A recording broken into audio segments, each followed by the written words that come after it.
Jangan lakukan ini jika kamu ingin kaya.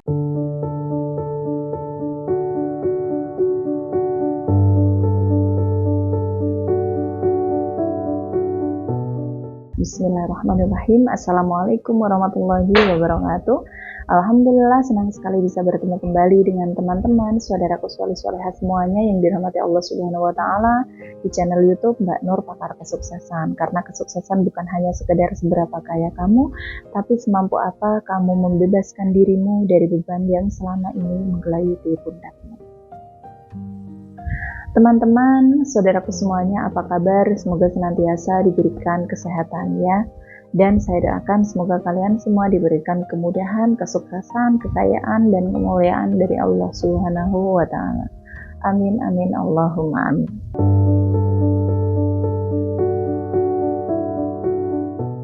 Semua manusia ingin kaya, bahkan mereka yang selalu mengatakan ingin cukup itu menandakan mereka ingin kaya. Karena makna cukup dari mereka adalah tercukupi segala keinginan, bukan hanya segala kebutuhan atau kebutuhan semua.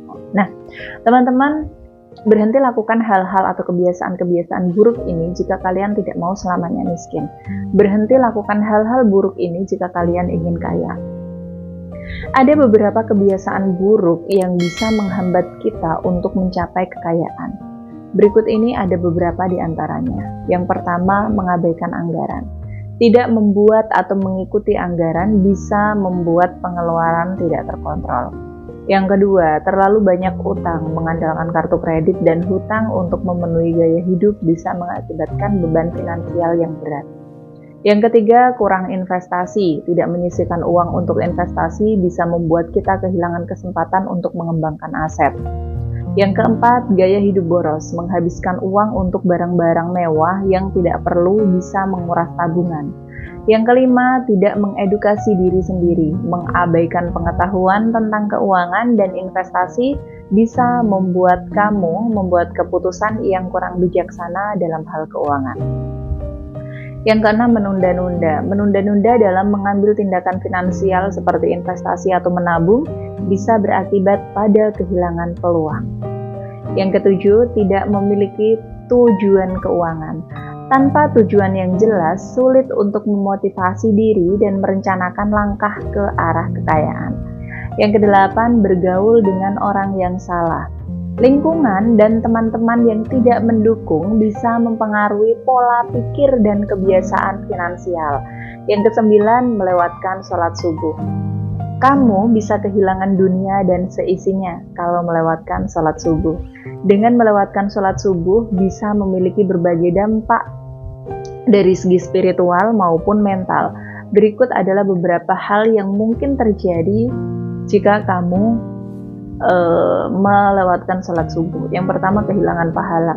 Sholat subuh memiliki keutamaan dan pahala yang besar. Melewatkannya berarti kehilangan kesempatan untuk mendapatkan manfaat tersebut.